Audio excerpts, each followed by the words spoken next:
বিসমিল্লাহির রহমানির রহিম। আসসালামু আলাইকুম। স্টোরিজ অফ ইসলাম বাংলার পক্ষ থেকে আপনাদেরকে জানাচ্ছি স্বাগতম। আজকের পর্বে আমরা ইসলামের চিরশত্রু আবু জাহেলের কাহিনী বর্ণনা করব। এই আবু জাহেল আমাদের মহানবী সাল্লাল্লাহু আলাইহি ওয়াসাল্লামকে ভীষণ কষ্ট দিয়েছিলেন। চলুন তার সম্পর্কে জেনে নিই। এবং এই আবু জাহেলের নামেই বর্তমানে মক্কা শরীফের কাবা ঘরের পাশের যে টয়লেটটি সেটির নামকরণ করা হয়েছে। চলুন আবু জাহেল সম্পর্কে জেনে নিই। আবু জাহেলের প্রকৃত নাম ছিল আমর ইবনে হিশাম। আমর ইবনে হিশাম অথবা আরবিতে উমর ইবনে হিশাম ইত্যাদি। এছাড়া উপাধিগণ দিক থেকে আবু জাহেল হাকাম অথবা আবু জাহেল হিসেবেও তাকে ডাকা হয়। সে ছিল মক্কার একজন বহুস্বরবাদী পৌত্তলিক বা মূর্তি পূজারী কুরাইশ নেতা। আমাদের ইসলামের নবী মুহাম্মদ সাল্লাল্লাহু আলাইহি ওয়াসাল্লাম ও মক্কার প্রাথমিক যুগের মুসলমানদের ব্যাপক বিরোধিতার জন্য তিনি পরিচিত। নবী মুহাম্মদ সাল্লাল্লাহু আলাইহি ওয়াসাল্লাম নবুয়াত এবং ইসলাম প্রকাশিত হওয়ার পর থেকেই সে ইসলামের ঘোর বিরোধিতা ও ইসলামী অনুসারীদের অকথ্য নির্যাতন শুরু করে। সে উমর ইবনে আবু রাবিয়ার ভাই এবং উমর ইবনুল খাত্তাবের মামা। সে মুহাম্মদ সাল্লাল্লাহু আলাইহি ওয়াসাল্লামের অন্যতম ঘোর বিরোধী এবং ইসলাম ও মক্কার প্রাথমিক মুসলমান বিরোধীদের প্রথম সারির পতাকাবাহী। ইসলাম তাকে এত দুর্ভাব ও শত্রু হিসেবে দেখে যে মুহাম্মদ সাল্লাল্লাহু আলাইহি ওয়াসাল্লাম তাকে এই উম্মতের ফেরাউন উপাধি দিয়েছিলেন। মুহাম্মদ সাল্লাল্লাহু আলাইহি ওয়াসাল্লাম বলেন, যে আবু জাহেলকে আবু হাকাম বলে ডাকে সে মারাত্মক ভুল করেছে। এজন্য তার উচিত আল্লাহর নিকট ক্ষমা চাওয়া। সাধারণত ভ্রান্ত ধারণার বিপরীতে ইবনে হিশাম মুহাম্মদ সাল্লাল্লাহু আলাইহি ওয়াসাল্লামের চাচা ছিলেন না, যেমন আবুল আহাব ছিলেন, বা অন্য কোনো রক্তের আত্মীয়ও ছিল না। মুহাম্মদ সাল্লাল্লাহু আলাইহি ওয়াসাল্লাম কুরাইশ বংশের বনু হাশিম গোত্রের এবং ইবনে হিশাম কুরাইশের বানু মাখজুম গোত্রের। আমর ইবনে হিশাম আসাদ আল আহলাফ নামেও পরিচিত ছিল, কারণ সে বিরোধী দলগুলোর সিংহ ছিল বলে তার অনুসারীরা বলে থাকত, যারা ইসলাম ও মুহাম্মদ সাল্লাল্লাহু আলাইহি ওয়াসাল্লামের বিরুদ্ধে যুদ্ধ করার শপথ করেছিল। আবু জাহল মুয়াওয়াজ ইবনে আফরি এবং মুয়াদ ইবনে আমর ইবনে আল জামুহ কর্তৃক গুরুতরভাবে আহত হয় এবং অবশেষে 624 সালের 13ই মার্চ বদরের যুদ্ধে মুসলমানদের বিরুদ্ধে যুদ্ধাবস্থায় আবদুল্লাহ ইবনে মাসুদ কর্তৃক নিহত হয়। আবু জাহেলের পিতামাতা এবং ভাই বোন। তার বাবা ছিল হিশাম ইবনে আল মুগিরা এবং মা আসমা বিনতে মাখরাবা ইবনে জান্দাল আল তামিমি, যারা প্রথম দিকে মুসলিম হয়ে যায়। ইসলামের শত্রু আবু জাহেলের মা ছিলেন একজন সাহাবী। ইসলামের অন্যতম শত্রু আবু জাহেল। তার বাবার নাম হিশাম ইবনুল মুগিরা। হিশাম ছিল পৌত্তলিক। রাসূলুল্লাহ সাল্লাল্লাহু আলাইহি ওয়াসাল্লামের নবুয়াত লাভের আগেই হিশাম ইন্তেকাল করে। আসমা বিনতে মুখারাবার প্রথম বিয়ে হয় হিশাম ইবনে মুগিরার সাথে। এই স্বামীর ঘরে তার দুটি ছেলে জন্ম নেয়, একজন আবু জাহেল আর একজন আল হারিস। আসমার দুই ছেলের একজন ছিল ইসলামের অন্যতম শত্রু আবু জাহেল। রাসূলুল্লাহ সাল্লাল্লাহু আলাইহি ওয়াসাল্লাম তাকে আমার উম্মতের ফেরাউন বলে উল্লেখ করেছেন, মুসনাদে আহমাদের 375 নম্বর। তার আরেক ছেলে আল হারিস ইবনে হিশাম ছিলেন রাসূলের সাহাবী, তবে প্রথম দিকে তিনিও তার ভাইয়ের মতো ইসলামের বিরোধিতা করেন। বদর ও উহুদ যুদ্ধে মহানবী সাল্লাল্লাহু আলাইহি ওয়াসাল্লামের বিরুদ্ধে যুদ্ধ করেন। মক্কা বিজয়ের পর হারিস ইবনে হিশাম ইসলাম গ্রহণ করে সাহাবী হওয়ার মর্যাদা লাভ করেন। এরপর ইন্তেকালের আগ পর্যন্ত প্রায় সবগুলো যুদ্ধে ইসলামের পক্ষে অংশ নেন। আসমার প্রথম স্বামী হিশাম ইবনে মুগিরা ইন্তেকাল করলে দেবর আবু রাবিয়া ইবনুল মুগিরার সঙ্গে তার বিয়ে হয়। সেকালে আরবে ভাইয়ের ইন্তেকালের পর বিধবা ভাবিকে বিয়ের প্রচলন ছিল। আসমা বিনতে মুখারাবা রাদিয়াল্লাহু আনহা ইসলাম গ্রহণ করলে রাসূলের সাহাবী হওয়ার মর্যাদা লাভ করেন, অথচ তার গর্ভজাত ছেলে ছিল ইসলামের সবচেয়ে বড় শত্রু। তিনি ইসলাম গ্রহণ করে তার ছেলের সঙ্গে না থেকে হিজরত করে মদিনায় চলে যান।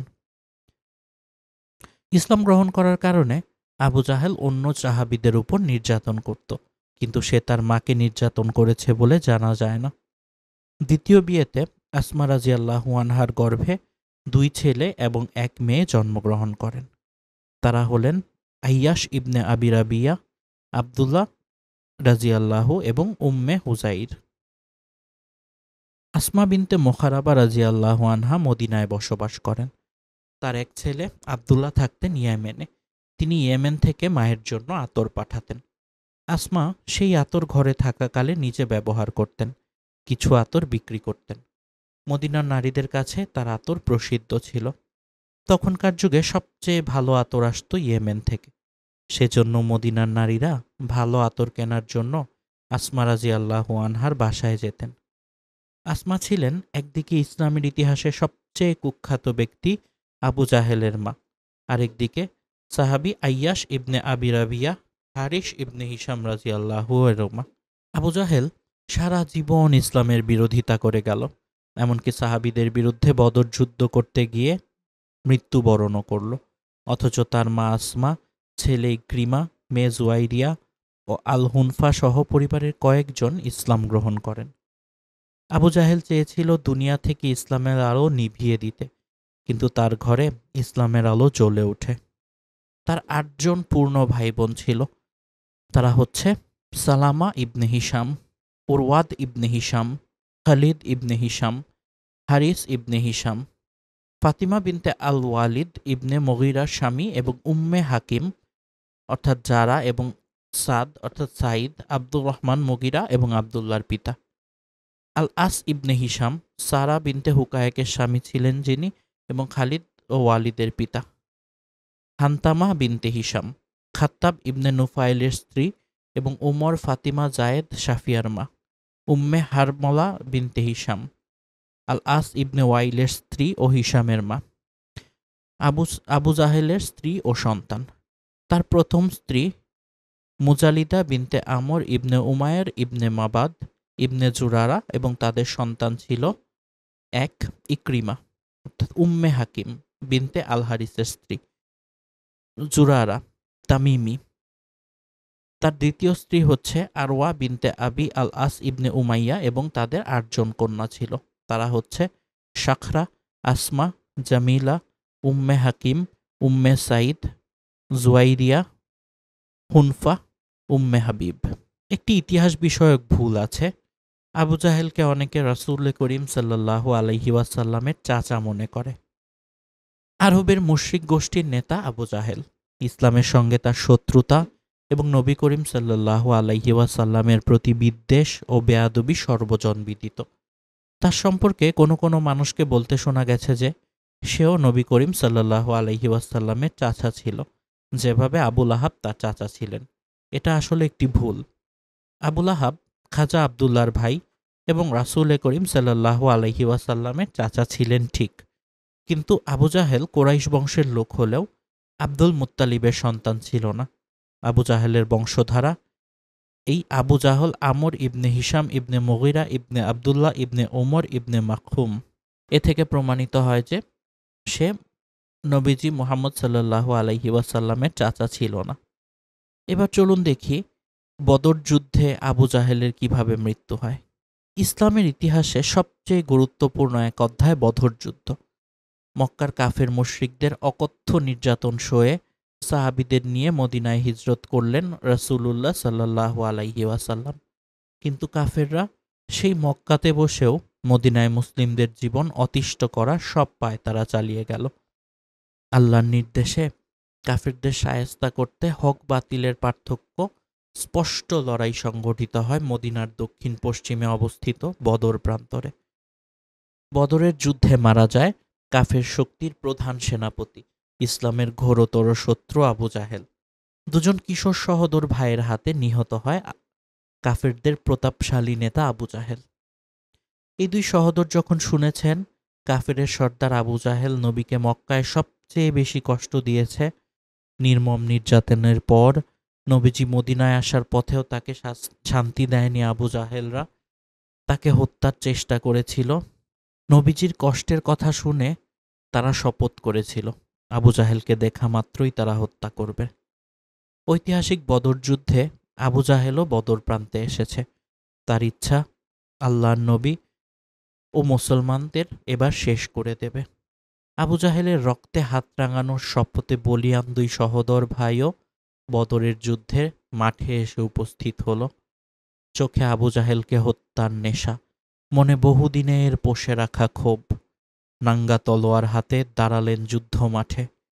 যুদ্ধের শুরুতে কুরাইশ পক্ষের বীর অথবা ওয়ালিদ হুঙ্কার ছেড়ে প্রতিপক্ষকে দ্বন্দ্বের আহ্বান জানায়। তখন মুসলিম বাহিনীর পক্ষ থেকে প্রথম আফরার ৩ ছেলে মুয়াজ, মুয়াইজ ও আউফ রাজিয়াল্লাহু তরবারি হাতে ময়দানের দিকে ধাবিত হন। রাসূলুল্লাহ সাল্লাল্লাহু আলাইহি ওয়াসাল্লাম তাদের বাধা দেন। হামজা রাজিয়াল্লাহু, আলী রাজিয়াল্লাহু ও অন্যদের এগিয়ে দেন। প্রাণের নবীর দুশমনকে হত্যার নেশা মুয়াজ ও মুয়াইজকে উদ্দীপ্ত করে চলছে। তারা ছুটে চললেন, গিয়ে দাঁড়ালেন এক ব্যক্তির মাঝখানে। টার্গেট আবু জাহেল। কিন্তু আবু জাহেলকে তো তারা চিনেন না। দুই তরুণের মাঝখানে সেই ব্যক্তির নাম আব্দুর রহমান ইবনে আউফ রাজিয়াল্লাহু। আব্দুর রহমান ইবনে আউফের মুখে শোনা যাক দুই ভাইয়ের বীরত্বের কথা। তিনি এভাবে বলছেন, আমি বদর যুদ্ধের সারিতে দাঁড়িয়ে আছি। যুদ্ধ বেঁধে গেছে। আমি আমার ডানে বামে তাকিয়ে দেখি অল্প বয়স্ক দুজন আনসার যুবকের মাঝে আমি রয়েছি। আমার আকাঙ্ক্ষা ছিল তাদের থেকে শক্তিশালীদের মধ্যে থাকি। তখন তাদের একজন আমাকে জিজ্ঞেস করল, চাচা, আপনি কি আবু জাহেলকে চিনেন? আমি বললাম, হ্যাঁ। তবে ভাতিজা, তাকে তোমার কি প্রয়োজন? সে বলল, আমি জানতে পেরেছি সে রাসূলুল্লাহ সাল্লাল্লাহু আলাইহি ওয়াসাল্লামকে গালমন্দ করেছে। আমি আল্লাহর সঙ্গে চুক্তি করে এসেছি, যার হাতে আমার প্রাণ। আমি তার উপর আক্রমণ করব এবং আক্রমণ চালিয়েই যাব যতক্ষণ আমাদের মধ্যে কেউ একজন না মরবে। যার মরণ আগে নির্ধারিত সেই মরবে, আমি হই বা সে। আমার হৃদয় সাহসে ভরে গেল। আমি তার কথায় বিস্মিত হলাম। তা শুনে দ্বিতীয়জন আমাকে অনুরূপ বলল। তৎক্ষণাৎ আমি আবু জাহেলকে দেখলাম, সে মানুষের মাঝে ঘুরে বেড়াচ্ছে। তখন আমি বললাম, এই যে তোমাদের সেই ব্যক্তি যার সম্পর্কে তোমরা আমাকে জিজ্ঞাসা করেছিলে। তারা তৎক্ষণাৎ নিজের তরবারি নিয়ে তার দিকে ঝাঁপিয়ে পড়ল এবং তাকে হত্যা করল। এরা হলো আফরার দুই পুত্র। বুখারী শরীফে হাদিস নাম্বার 3988। মুয়াজের বর্ণনায় আবু জাহেলের হত্যার চিত্রপট এভাবে বর্ণিত হয়েছে। আমি যখন আবু জাহেলকে চিনে নিলাম, সঙ্গে সঙ্গে তাকে উদ্দেশ্য করে রওনা করলাম। মুশরিকরা তার নিরাপত্তার জন্য চারপাশ থেকে ঘিরে রেখেছে। একজন মুসলিম সৈনিক আমাকে লক্ষ্য করে বললেন, ওহে বালক, আবু জাহেলের কাছে যেও না, তোমার উপর কঠিন বিপদ নেমে আসবে। আল্লাহর কসম, তার সাবধানবাণী শুনে আমার ভেতর প্রতিশোধের আগুন দাউ দাউ করে জ্বলে উঠল। তাকে হত্যার দৃঢ়তা বৃদ্ধি পেল। আমি আবু জাহেলের দিকে এগিয়ে গেলাম। সুযোগ পেয়ে তার উপর ঝাঁপিয়ে পড়লাম। ক্ষিপ্র বেগে আঘাত করলাম। প্রচণ্ড গতির আঘাতে তার পায়ের গোছা শরীর থেকে আলাদা হয়ে মাটিতে থুবড়ে পড়ল। আমার ভাই মুয়াওয়াজও আমার অনুসরণ করল।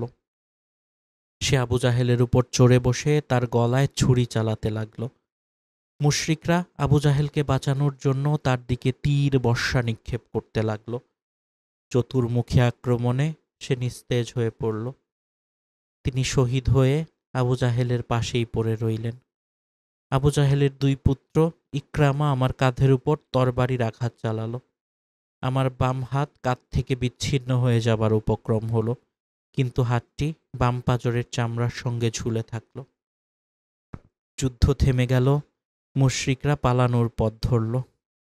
70 মুশরিক বন্দী হলো, 70 জন মারা পড়ল। মুসলমানদেরও 14 জন শহীদ হয়ে জান্নাতে পৌঁছে গেল। রাসূল সাল্লাল্লাহু আলাইহি ওয়াসাল্লামের কাছে আবু জাহেলের মৃত্যু সংবাদ আসে। তিনি আল্লাহর প্রশংসা করলেন, প্রীত হলেন। দুই বালকের শপথে বলিয়ান ও সাহসের গল্প শুনলেন।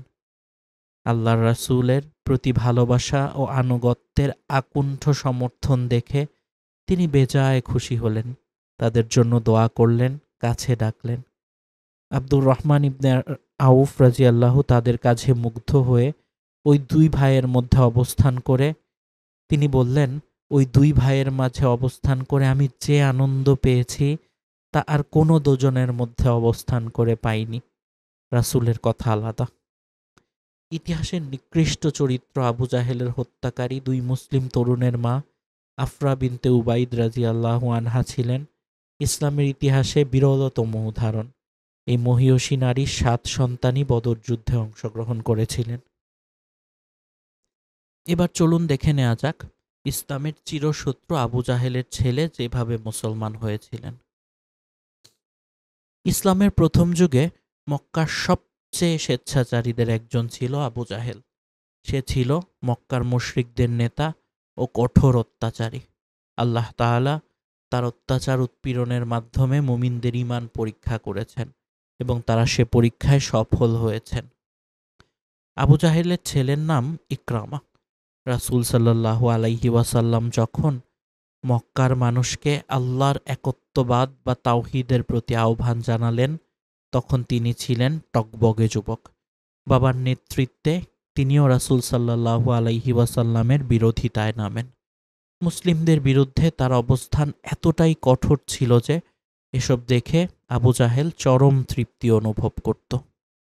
তিনি মক্কার মুশরিকদের পক্ষ নিয়ে বদর যুদ্ধে অংশগ্রহণ করেন। এ যুদ্ধে তার বাবার করুণ পরিণতি হয়।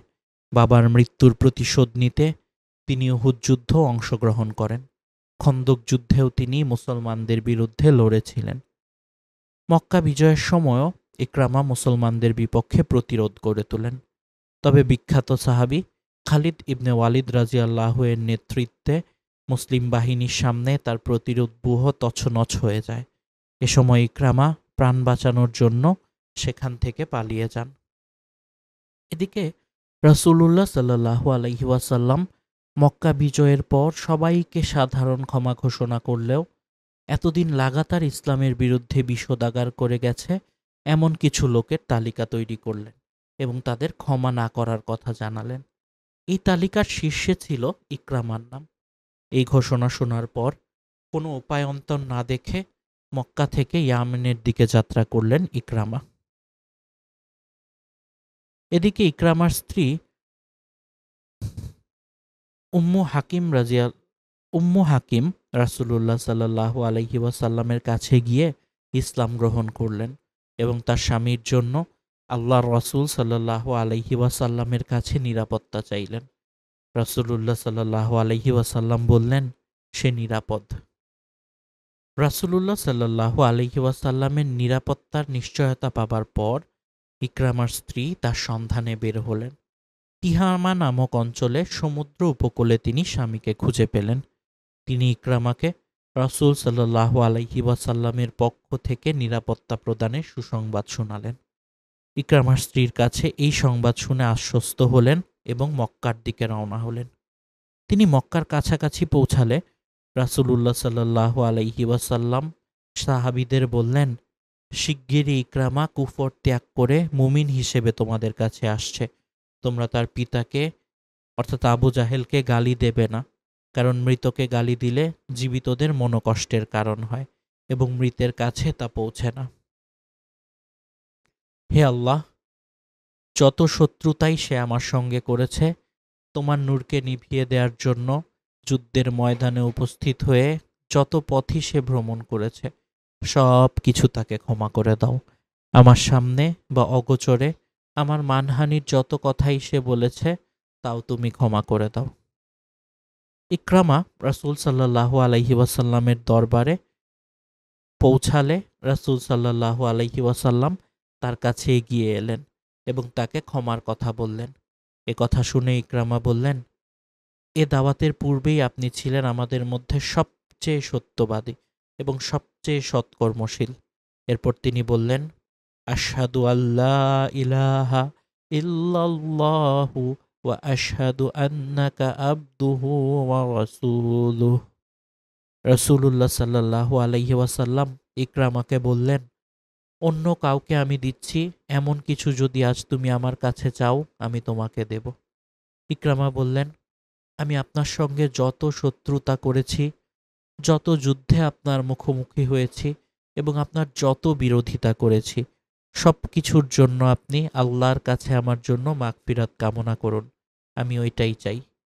রাসূলুল্লাহ সাল্লাল্লাহু আলাইহি ওয়াসাল্লাম তখন তার জন্য দোয়া করলেন, হে আল্লাহ, যত শত্রুতাই সে আমার সঙ্গে করেছে, তোমার নূরকে নিভিয়ে দেওয়ার জন্য যুদ্ধের ময়দানে উপস্থিত হতে যত পথই সে ভ্রমণ করেছে, সব কিছু তাকে ক্ষমা করে দাও। আমার সামনে বা অগোচরে আমার মানহানিকর যত কথাই সে বলেছে, তাও তুমি ক্ষমা করে দাও। রাসূলুল্লাহ সাল্লাল্লাহু আলাইহি ওয়াসাল্লামের দোয়ার পর ইকরামার মুখ উজ্জ্বল হয়ে উঠল। তিনি বললেন, ইয়া রাসূলাল্লাহ, আল্লাহর কসম, আল্লাহর রাস্তায় প্রতিবন্ধকতা সৃষ্টির জন্য আমি যত ব্যয় করেছি তার দ্বিগুণ আমি আল্লাহর রাস্তায় ব্যয় করব, এবং আল্লাহর রাস্তায় প্রতিবন্ধকতা সৃষ্টির জন্য যত যুদ্ধ করেছি তার দ্বিগুণ যুদ্ধ আমি আল্লাহর রাস্তায় করব।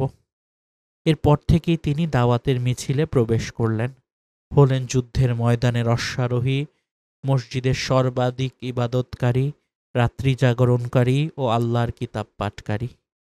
পবিত্র কোরআন মুখের উপর রেখে তিনি বলতেন, এটা আমার রবের কিতাব, প্রভুর কালাম। এ কথা বলে আকুল হয়ে কাঁদতেন। রাসূলুল্লাহ সাল্লাল্লাহু আলাইহি ওয়াসাল্লামের কাছে ইকরামা যে অঙ্গীকার করেছিলেন তা তিনি অক্ষরে অক্ষরে পালন করেছেন। তার ইসলাম গ্রহণের পর মুসলমানেরা যত যুদ্ধ করেছেন তিনি সবগুলোতে অংশগ্রহণ করেছেন। আবু জাহেলের হত্যার ঘটনার আরেকটি বর্ণনা এরকমভাবে এসেছে। আব্দুর রহমান বিন আউফ বর্ণনা করেছেন, বদরের ময়দানে আমি দাঁড়িয়েছিলাম। একজন তরুণ এসে আমাকে জিজ্ঞেস করল, হে চাচা, আবু জাহেল কোথায়? আমিও তাকে জিজ্ঞেস করলাম, তার কাছে তোমার কি দরকার? সে উত্তর দিল, আমি শুনেছি সে মহানবী সাল্লাল্লাহু আলাইহি ওয়াসাল্লামকে অনেক কষ্ট দিয়েছে, তাই আল্লাহর নামে শপথ করে বলছি, আমি যদি তাকে দেখতে পাই আমার ছায়া তাকে অতিক্রম করবে না যতক্ষণ আমি তাকে হত্যা করি কিংবা সে আমাকে হত্যা করে। তিনি বলেছেন, তার এ কথায় আমি অভিভূত হয়ে গেলাম। কিছুক্ষণ পর আরেকজন তরুণ আমার কাছে আসলো। সেও আমাকে জিজ্ঞেস করল, হে চাচা, আবু জাহেল কোথায়? আমি তাকেও জিজ্ঞাসা করলাম, তার কাছে তোমার কি দরকার? সে উত্তর দিল, আমি শুনেছি সে মহানবী সাল্লাল্লাহু আলাইহি ওয়াসাল্লামকে অনেক কষ্ট দিত, নির্যাতন করত, তাই আল্লাহর নামে শপথ করে বলছি, আমি যদি তাকে দেখতে পাই আমার ছায়া তাকে অতিক্রম করবে না যতক্ষণ না আমি তাকে হত্যা করি কিংবা সে আমাকে হত্যা করে। তারপর আমি লক্ষ্য করলাম যে আবু জাহেল সামান্য দূরে লোকজনের মাঝে বিচরণ করছে। আমি তাদেরকে বললাম, ওই হলো আবু জাহেল, ওই হলো সেই ব্যক্তি যাকে তোমরা খুঁজছ। এই কথা বলার পর আমি আকাঙ্ক্ষা করছিলাম আমি যদি এই তরুণদের মতো উৎসাহী এবং উদ্যমী হতে পারতাম। অল্প কিছুক্ষণের মধ্যে তারা ফিরে আসলো এবং মহানবী সাল্লাল্লাহু আলাইহি ওয়াসাল্লামের নিকট প্রত্যাবর্তন করল। রাসূলুল্লাহ সাল্লাল্লাহু আলাইহি ওয়াসাল্লাম তাদের জিজ্ঞেস করলেন, তোমাদের মধ্যে কে তাকে হত্যা করেছ? মুআজ বিন আমর বিন ইল জামুহ বলল, আমি হত্যা করেছি। মুআজ বিন আফরা বলল, আমি হত্যা করেছি। রাসূলুল্লাহ সাল্লাল্লাহু আলাইহি ওয়াসাল্লাম পুনরায় বললেন, তোমরা কি তোমাদের তরবারি পরিষ্কার করে ফেলেছ? তারা বলল, না। তিনি বললেন, আমাকে দেখাও। উভয় তরবারিতে রক্ত দেখতে পেয়ে তিনি বললেন, তোমরা উভয়ে তাকে হত্যা করেছ। মুআজ বিন আমর বিন জামুহ বলেছেন, আমি আবু জাহেলকে আমার লক্ষ্যের কেন্দ্রবিন্দুতে নিলাম এবং তার প্রতি মনোযোগ নিবন্ধ করে রাখলাম। তারপর যখন সুযোগ পেয়ে গেলাম তখনই আক্রমণ করে বসলাম এবং এমনভাবে আঘাত করলাম যে তার পা দ্বিখণ্ডিত হয়ে গেল। এদিকে আমি যখন আবু জাহেলকে আঘাত করলাম, অন্যদিকে তখন তার ছেলে ইকরামা আমার কাঁধে তরবারির আঘাত করল এবং তাতে আমার হাত কেটে গিয়ে চামড়ার সঙ্গে ঝুলে গেল এবং যুদ্ধের জন্য প্রতিবন্ধক হয়ে দাঁড়ালো। আমি তাকে পিছনে টেনে সাধারণভাবে যুদ্ধ করতে থাকলাম, কিন্তু সে যখন আমাকে খুবই কষ্ট দিতে লাগলো, তখন আমি তার উপর আমার পা রেখে জোরে টান দিয়ে তাকে বিচ্ছিন্ন করে ফেললাম। এরপর আবু জাহেলের নিকট পৌঁছে যান মুয়াজ বিন আফরা। তিনি তাকে এত জোরে আঘাত করেন যে তার ফলে সে সেখানেই পড়ে যায়। সে সময় শুধু তার শ্বাস প্রশ্বাসটুকু অবশিষ্ট ছিল। যখন যুদ্ধ শেষ হয়ে গেল, তখন রাসূলুল্লাহ সাল্লাল্লাহু আলাইহি ওয়াসাল্লাম বললেন, কে আছো এমন যে দেখে আসবে আবু জাহেলের অবস্থা কি হলো? আব্দুল্লাহ বিন মাসউদ তখন সৈন্যদের মধ্যে অনুসন্ধান চালিয়ে আবু জাহেলকে খুঁজে পেল। আবু জাহেল তখন মৃতপ্রায় অবস্থায় ছিল। এমতাবস্থায় আব্দুল্লাহ বিন মাসউদ তার বুকের উপর উঠে বসলেন। আবু জাহেল চোখ খুলে দেখল আব্দুল্লাহ বিন মাসউদ তার বুকের উপর। এতে আবু জাহেল অপমান বোধ করে বলল, তুমি মক্কায় রাখাল ছিলে না? ইবনে মাসউদ বললেন, হে আল্লাহর দুশমন, আমি অবশ্যই মক্কাতে রাখাল ছিলাম। আবু জাহেল বলল, হে উটপালক, তুমি অনেক বড় স্থানে চড়ে বসেছ। এত বড় সম্মানিত উচ্চাসনে এর আগে কেউ বসেনি। ইবনে মাসউদ বললেন, আজকে কার দিন? আজকে কে বিজয়ী হয়েছে? আল্লাহ এবং তার রাসূল সাল্লাল্লাহু আলাইহি ওয়াসাল্লাম বিজয়ী হয়েছেন। কোরআনের একটি আয়াতে এসেছে এরকম ভাবে, তোমরা মুসলিম হয়ে আমাকে ধন্য করেছ তা মনে করো না, বরং আল্লাহ ইমানের পথে পরিচালিত করে তোমাদের ধন্য করেছেন। হুজুরাত আয়াত 17। এবার ইন্টারনেটে প্রায় একটি জিনিস ঘুরতে দেখা যায় যে রাসূলুল্লাহ সাল্লাল্লাহু আলাইহি ওয়াসাল্লামের চাচা, যে আবু জেহেল নামে পরিচিত, একজন হিন্দু এবং মূলত শিবের পূজারী। এই দাবিটা কতটুকু সত্য? উল্লেখ্য, এর পক্ষে আবু জাহেলের একটি কবিতাকে রেফারেন্স হিসেবে দেয়া হয়। গুগল ট্রান্সলেট করে আবার সেই ট্রান্সলেটকে পরিমার্জিত করে নিচে কবিতাটি আমরা উল্লেখ করলাম।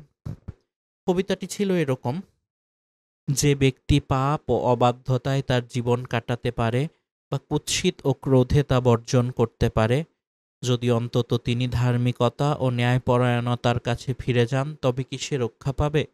যদি তিনি একবার মহাদেবকে শুদ্ধ হৃদয়ে দিয়ে পূজা করেন, তবে তিনি আধ্যাত্মিকতার সর্বোচ্চ অর্জন করবেন। ওহ প্রভু শিব আমার সমগ্র জীবন বিনিময় করেন, কিন্তু ভারতে একদিন বাসস্থান যেখানে একজন পরিত্রাপ লাভ করে, শুধু এক তীর্থযাত্রা নিশ্চিত করে সমগ্র সৌভাগ্য, যা সত্যিই মহান সহচরদের জন্য সংরক্ষিত এবং সুরক্ষিত। কিন্তু এই ব্যাপারটি সম্পূর্ণ ভুল। এই ধরনের কোনো কবিতার প্রমাণ সঠিকভাবে পাওয়া যায়নি, এবং আবু জাহেল যে হিন্দু ছিল বা শিবের পূজারী ছিল এরকম কোনো প্রমাণ পাওয়া যায়নি। আর সবচেয়ে বড় যে ভুলটি আমরা করি, আবু জাহেলকে আমরা নবী করিম সাল্লাল্লাহু আলাইহি ওয়াসাল্লামের চাচা হিসেবে উপস্থাপন করি, এটিও একটি সম্পূর্ণ ভুল।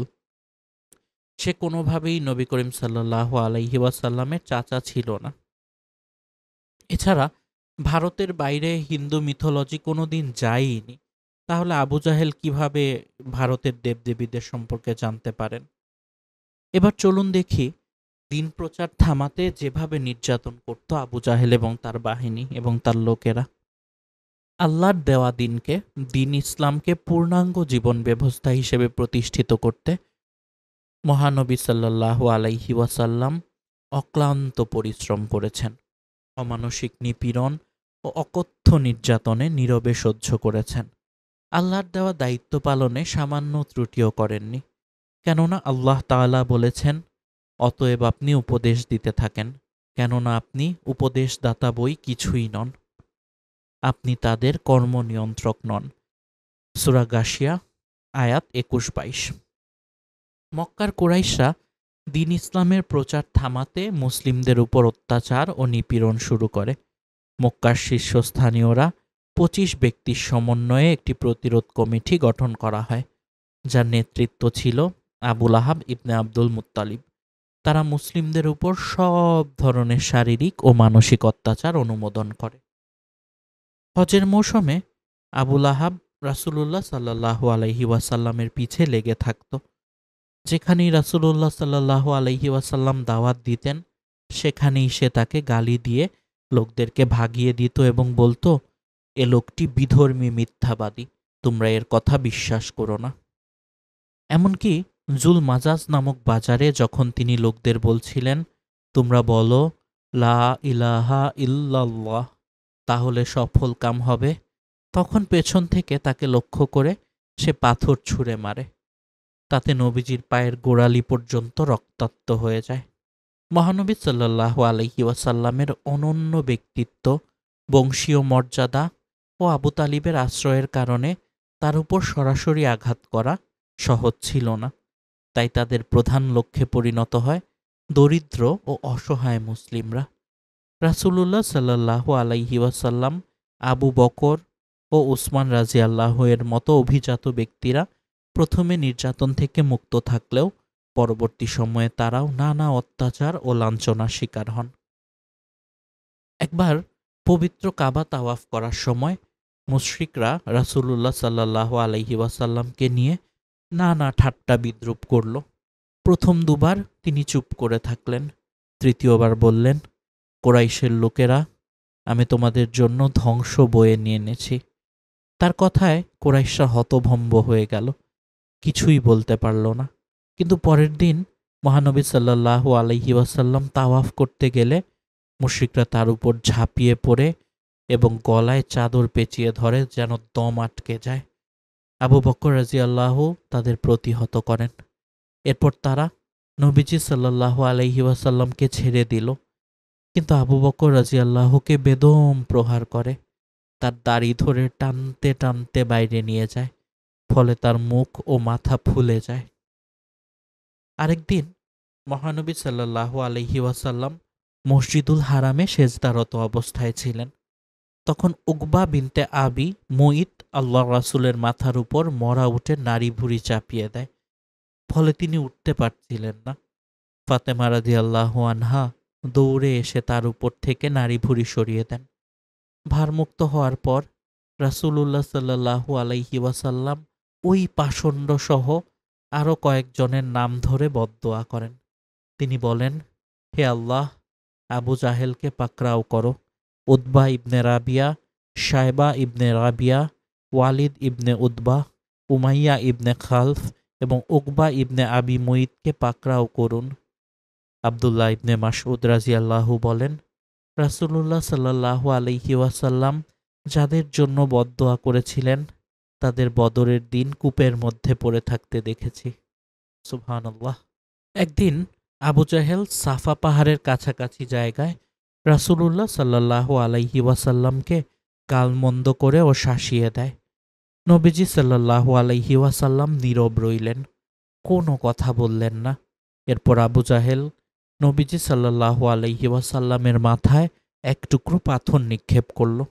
এতে তার মাথা ফেটে রক্ত বের হলো। অবশ্য এর প্রতিশোধ নিয়েছিলেন চাচা হামজা রাদিয়াল্লাহু। নবুয়াতের ৬ষ্ঠ বছরের শেষ দিকে জিলহজ মাসে হামজা রাদিয়াল্লাহু ইসলাম গ্রহণ করেন। রাসূলুল্লাহ সাল্লাল্লাহু আলাইহি ওয়াসাল্লাম একবার মক্কার লোকদের উদ্দেশ্যে বললেন, হে লোকেরা, বলো, আল্লাহ ছাড়া কোনো উপাস্য নেই, তোমরা সফল হবে। তখন লোকেরা তাকে গালি দিল এবং তার চেহারা মোবারককে ধুলো নিক্ষেপ করল। তার পুরো শরীর ধূলাধূসরিত হয়ে গেল। তখন রাসূলুল্লাহ সাল্লাল্লাহু আলাইহি ওয়াসাল্লামের মেয়ে জয়নাব রাদিয়াল্লাহু তার চেহারা মোবারক ধুয়ে দেন। তিনি আবেগ আপ্লুত হয়ে পড়লে মহানবী সাল্লাল্লাহু আলাইহি ওয়াসাল্লাম বলেন, মেয়ে, তুমি তোমার পিতার ব্যাপারে এমন আশঙ্কা করো না যে তিনি আকস্মিক মারা যাবেন বা লাঞ্ছিত হবেন। রাসূলুল্লাহ সাল্লাল্লাহু আলাইহি ওয়াসাল্লাম যখন জুলুমে জর্জরিত হয়ে পড়তেন, মহান আল্লাহ তাকে ওহী অবতীর্ণ করে শান্তি দিতেন। যেমন আল্লাহ বলেন, আপনার প্রতিপালক আপনাকে ত্যাগ করেননি এবং আপনার প্রতি বিরূপ হননি। আপনার জন্য পরবর্তী সময় তো পূর্ববর্তী সময় অপেক্ষা শ্রেয়। অচিরেই আপনার প্রতিপালক আপনাকে অনুগ্রহ দান করবেন আর আপনি সন্তুষ্ট হবেন। সূরা দোহা আয়াত ৩-৫। নবীজির জীবনের একটি বছরকে দুঃখের বছর বলা হয়। সেটি হলো নবুয়াতের ১০ বছর। এর কারণ হলো সেই বছর তার আশ্রয়স্থল চাচা আবু তালেব ইন্তেকাল করেন এবং তার প্রিয়তমা স্ত্রী খাদিজা রাদিয়াল্লাহু আনহা ইন্তেকাল করেন। এ সুযোগে মক্কার কাফেরদের অত্যাচার ও নিপীড়ন বহু গুণে বেড়ে যায়। প্রিয় নবী সাল্লাল্লাহু আলাইহি ওয়াসাল্লাম তায়েফ চলে যান, কিন্তু সেখানে পরিস্থিতি আরও ভয়াবহ হয়ে ওঠে। ইবনে ইসহাক বর্ণনা করেছেন, আবু তালেবের ইন্তেকালের পর কুরাইশরা নবী করিম সাল্লাল্লাহু আলাইহি ওয়াসাল্লামের উপর এত বেশি নির্যাতন চালিয়েছিল যা তার জীবদ্দশায় তারা চিন্তাও করতে পারেনি। নবীজি সাল্লাল্লাহু আলাইহি ওয়াসাল্লামকে পাথর মেরে হত্যার ষড়যন্ত্র করেছিল আবু জাহেল। নবীজি সাল্লাল্লাহু আলাইহি ওয়াসাল্লামের বিরুদ্ধে কাফেরদের শত্রুতার পিছনে ছিল নানা কারণ। প্রথমত, ইসলামের মৌলিক শিক্ষা ও একশ্বরবাদী বিশ্বাস কাফেরদের প্রতিষ্ঠিত সমাজ ব্যবস্থার জন্য একটি বড় হুমকি ছিল। নবীজি যখন ইসলাম প্রচার করতে শুরু করেন, তখন তিনি মক্কার অর্থনৈতিক ও সামাজিক অবস্থানের বিরোধিতা করেন, যা কাফেরদের কাছে ছিল অগ্রহণযোগ্য। দ্বিতীয়ত, নবীজির প্রতি কাফিরদের শত্রুতা ব্যক্তিগত আক্রোশের সাথেও জড়িত ছিল। তিনি মুসলমানদের জন্য নতুন এক সমাজ ব্যবস্থা গড়ে তোলার প্রচেষ্টা চালাচ্ছিলেন, যা কাফেরদের ক্ষমতা ও প্রভাবকে চ্যালেঞ্জ করছিল। এই শত্রুতার ফলে নবীজি সাল্লাল্লাহু আলাইহি ওয়াসাল্লাম এবং তার অনুসারীদের উপর নিপীড়ন, অত্যাচার ও উচ্ছেদের মতো ঘটনা ঘটতে শুরু করে। অনেকেই মক্কা ত্যাগ করে হিজরত করেন, যা ইসলামের ইতিহাসে একটি গুরুত্বপূর্ণ অধ্যায়। নবীজির ধৈর্য এবং সঠিক নেতৃত্ব মুসলিম সমাজকে ঐক্যবদ্ধ রাখতে সাহায্য করেছিল এবং ধীরে ধীরে ইসলাম সারা আরবে বিস্তার লাভ করে। রাসূলুল্লাহ সাল্লাল্লাহু আলাইহি ওয়াসাল্লাম যখন কুরাইশ নেতৃত্বের নিকট হতে ফিরে এলেন, তখন আবু জাহেল কুরাইশ নেতৃত্বের মধ্য দিয়ে ঘোষণা দিয়ে বলল, কুরাইশ ভ্রাতৃবৃন্দ, আপনারা সম্যক রূপে অবগত আছেন যে মুহাম্মদ সাল্লাল্লাহু আলাইহি ওয়াসাল্লাম আমাদের ধর্মে কলঙ্ক রটাচ্ছে, আমাদের পূর্বপুরুষের নিন্দা করছে, আমাদের জ্ঞান বুদ্ধিকে খাটো বলে রটনা করছে এবং দেবদেবীগণের অবমাননা করছে। এসব কারণে আল্লাহ তাআলার শপথ করে বলছি যে আমি একখণ্ড ভারী এবং সহজে ওঠানো সম্ভব এমন পাথর নিয়ে বসব এবং মুহাম্মদ সাল্লাল্লাহু আলাইহি ওয়াসাল্লাম যখন সেজদায় যাবে তখন সেই পাথর মেরে তার মাথা চূর্ণ করে ফেলব। এখন এ অবস্থায় তোমরা আমাকে একা অসহায় ছেড়ে দাও, আর না হয় সাহায্য করো। বনু আব্দে মানাফের পর যা চাই তা করুক। উপস্থিত লোকেরা বলল, আল্লাহর শপথ, আমরা তোমাকে অসহায় ছেড়ে দিতে পারি না, তুমি যা করার ইচ্ছা করেছ তা করে ফেলো। সকাল হলে আবু জাহেল তার ঘোষণার অনুরূপ একখণ্ড পাথর নিয়ে রাসূলুল্লাহ সাল্লাল্লাহু আলাইহি ওয়াসাল্লামের অপেক্ষায় বসে থাকল। রাসূলুল্লাহ সাল্লাল্লাহু আলাইহি ওয়াসাল্লাম যথা নিয়মে আগমন করলেন এবং সালাতে রত হলেন। কুরাইশগণ সেখানে উপস্থিত হয়ে আবু জাহেলের কথিত কাণ্ড দেখার জন্য অপেক্ষায় রইল। যখন রাসূলুল্লাহ সাল্লাল্লাহু আলাইহি ওয়াসাল্লাম সেজদায় গমন করলেন, তখন আবু জাহেল পাথর উঠিয়ে তার দিকে অগ্রসর হল, কিন্তু নিকটে পৌঁছে পরাস্ত সৈনিকের মতো সবেগে পশ্চাদপসরণ করল। এমন সময় তাকে অত্যন্ত বিবর্ণ ও ভীত সন্ত্রস্ত দেখাচ্ছিল। তার দুহাত পাথরের সঙ্গে শক্তভাবে চিমটে লেগে গিয়েছিল। পাথরের গা থেকে হাত ছাড়াতে তাকে যথেষ্ট কষ্ট করতে ও বেগ পেতে হয়েছিল। এদিকে কুরাইশগণের মধ্য থেকে কিছু সংখ্যক লোক দ্রুত তার নিকট এগিয়ে আসে এবং বলতে থাকে, আবু হাকাম, ব্যাপারটি কি হলো? কিছুই যেন বুঝে উঠতে পারছি না। সে বলল, আমি রাত্রেবেলা যা বলেছিলাম তা করার জন্যই এগিয়ে যাচ্ছিলাম, কিন্তু যখন তার নিকটে গিয়ে পৌঁছলাম তখন একটি উট আমার সামনে প্রতিবন্ধক হয়ে দাঁড়ালো। হায় আল্লাহ, কখনো আমি এমন মস্তক, এমন ঘাড় এবং এমন দাঁত বিশিষ্ট উট দেখিনি। মনে হলো সে যেন আমাকে খেয়ে ফেলতে চাচ্ছে। ইবনু ইসহাক বলেন, আমাকে বলা হয়েছে যে রাসূলুল্লাহ সাল্লাল্লাহু আলাইহি ওয়াসাল্লাম ইরশাদ করেছেন, উটের রূপ ধারণ করে সেখানে ছিলেন জিবরাইল আলাইহিস সালাম। আবু জাহেল যদি আমার নিকটে যেত তাহলে তার উপর বিপদ অবতীর্ণ হয়ে যেত। প্রকাশ্যে ইসলামের দাওয়াত দেওয়ার আগে রাসূলুল্লাহ সাল্লাল্লাহু আলাইহি ওয়াসাল্লাম যখন ইসলামী পদ্ধতিতে কাবা ঘরে নামাজ শুরু করলেন, তখন কুরাইশরা প্রথমবার অনুভব করল মুহাম্মদ সাল্লাল্লাহু আলাইহি ওয়াসাল্লাম নতুন কোনো দিনের অনুসারী হয়েছেন। কাবার আশেপাশের লোকেরা অবাক চোখে সেই দৃশ্য দেখছিল। ঘটনা সম্পর্কে আবু জাহেল কুরাইশদের জিজ্ঞেস করে, মুহাম্মদ কি তোমাদের সামনে জমিনের উপরে মুখ রাখছে? লোকেরা জবাব দেয়, হ্যাঁ। এ কথায় আবু জাহেলের জাহিলি শিরা উপশিরা উত্তেজিত হয়ে ওঠে। সে কসম কেটে বলে ওঠে, লাত ও উজ্জার কসম, যদি এভাবে আমি নামাজ পড়তে দেখি তাহলে তার ঘাড়ে পা রেখে দেব এবং মাটিতে তার মুখ রগড়ে দেব। অতঃপর সে রাসূলুল্লাহ সাল্লাল্লাহু আলাইহি ওয়াসাল্লামকে হুমকি দিল এবং মক্কা শরীফের হারাম শরীফে নামাজ পড়তে নিষেধ করল। এমনকি আবু জাহেল তার সমর্থকদের সংখ্যা অনেক বেশি বলে দম্ভ প্রকাশ করল। একদিন রাসূলুল্লাহ সাল্লাল্লাহু আলাইহি ওয়াসাল্লাম মাকামে ইব্রাহিমে নামাজ পড়ছিলেন। আবু জাহেল সেদিক দিয়ে যাচ্ছিল। সে বলল, হে মুহাম্মদ, আমি কি তোমাকে এ থেকে নিষেধ করিনি? এ কথা বলে সে রাসূলুল্লাহ সাল্লাল্লাহু আলাইহি ওয়াসাল্লামকে ধমকাতে লাগল। জবাবে রাসূল সাল্লাল্লাহু আলাইহি ওয়াসাল্লাম আবু জাহেলকে কঠোরভাবে ধমকাতে লাগলেন।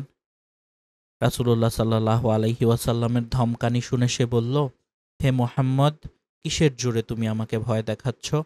এই উপত্যকায় আমার সমর্থকদের সংখ্যা সবচেয়ে বেশি। রাসূল সাল্লাল্লাহু আলাইহি ওয়াসাল্লাম এবং আবু জাহেলের ধমকি হুমকি অপেক্ষা করে নামাজ পড়তে থাকলেন। এরপর একদিন নবী করিম সাল্লাল্লাহু আলাইহি ওয়াসাল্লামকে নামাজ পড়তে দেখে আবু জাহেল রাসূলুল্লাহ সাল্লাল্লাহু আলাইহি ওয়াসাল্লামের ঘাড়ের উপর পা রাখতে এগিয়ে যায়। কিন্তু হঠাৎ আবু জাহেলের পেছন দিকে সরে আসতে লাগলো। সে কোনো একটি জিনিস থেকে নিজের মুখ বাঁচানোর চেষ্টা করতে লাগলো। এমনটা দেখে লোকেরা তাকে জিজ্ঞেস করল, তোমার কি হয়েছে? সে বলল, আমার ও তার মাঝে আগুনের একটা গর্ত ও পরীক্ষা, একটি ভয়াবহ জিনিস ওর ডানা দেখে আমি পিছনের দিকে সরে এসেছি। এ ঘটনা সম্পর্কে রাসূলুল্লাহ সাল্লাল্লাহু আলাইহি ওয়াসাল্লাম বলেন, আবু জাহেল যদি আমার ধারে কাছে ঘেঁষত তাহলে ফেরেশতা তাকে ছিঁড়ে টুকরো টুকরো করে ফেলত। এ ঘটনায় আল্লাহ হুঁশিয়ারি উচ্চারণ করে বলেছেন, কখনোই নয়, মানুষ সীমা লঙ্ঘন করে, কারণ সে নিজেকে দেখে অভাবগ্রস্ত, অথচ নিশ্চিতভাবে তোমার রবের দিকে ফিরে আসতে হবে। তুমি কি দেখেছ সেই ব্যক্তিকে যে এক বান্দাকে নিষেধ করে যখন সে নামাজ পড়ে? তুমি কি মনে করো যদি সেই বান্দা সঠিক পথে থাকে অথবা তাকওয়ার নির্দেশ দেয়? তুমি কি মনে করো যদি এই নিষেধকারী সত্যের প্রতি মিথ্যা আরোপ করে এবং মুখ ফিরিয়ে নেয়? সে কি জানে না আল্লাহ দেখছেন? যদি সে বিরত না হয় তাহলে আমি তার কপালের দিকে চুল ধরে টানব। সেই কপালের চুলওয়ালা যে মিথ্যুক এবং কঠোর অপরাধী, সে তার সমর্থক দলকে ডেকে নিক, আমিও ডেকে নেই আযাবের ফেরেশতাদের। কখনোই নয়, তার কথা মেনে নিও না। তুমি সেজদা করো এবং তোমার রবের নৈকট্য অর্জন করো। সূরা আলাক, আয়াত 19। আল্লাহ তাআলা মুসলিম উম্মাহকে কোরআন সুন্নাহ অনুযায়ী জীবনযাপন করার তৌফিক দান করুন। দিনী দায়িত্ব পালনে মহানবী সাল্লাল্লাহু আলাইহি ওয়াসাল্লামের সিরাত থেকে শিক্ষা নেয়ার তৌফিক দান করুন, আমিন। আপনারা দেখলেন এই আবু জাহেল নবীজি সাল্লাল্লাহু আলাইহি ওয়াসাল্লামকে কি পরিমাণ কষ্ট দিয়েছে, ইসলামের উপর কি পরিমাণ শত্রুতা করেছে। এর প্রতিশোধ হিসেবে দুজন ছোট্ট সাহাবা তাকে হত্যা করেন বদরের প্রান্তরে। আর এই ঘৃণাটা প্রকাশ করার জন্য, আবু জাহেলের প্রতি চিরস্থায়ী ঘৃণা প্রকাশের জন্য মক্কা শরীফের হারামের পাশের মসজিদুল হারামের পাশে যে টয়লেটটি রয়েছে সেই টয়লেটটির নামকরণ করা হয়েছে আবু জাহেলের নামে এবং টয়লেটটি স্থাপন করা হয়েছে আবু জাহেলের বাড়ির উপরে এবং এটির নামকরণ করা হয়েছে আবু জাহেল টয়লেট। এটাই হচ্ছে ইসলামের সাথে শত্রুতার পরিণাম। কি চরম অপমান আল্লাহ আবু জাহেলকে করলেন, এটাই হচ্ছে তার বাস্তব প্রমাণ। সবাই ভালো থাকবেন, সুস্থ থাকবেন, সকল প্রকার খারাপ কাজ থেকে দূরে থাকার, বেঁচে থাকার তৌফিক দান করবেন, আমিন। আপনারা দেখলেন এই আবু জাহেল নবীজি সাল্লাল্লাহু আলাইহি ওয়াসাল্লামকে কি পরিমাণ কষ্ট দিয়েছে, ইসলামের উপর কি পরিমাণ শত্রুতা করেছে। এর প্রতিশোধ হিসেবে দুজন ছোট্ট সাহাবা তাকে হত্যা করেন বদরের প্রান্তরে।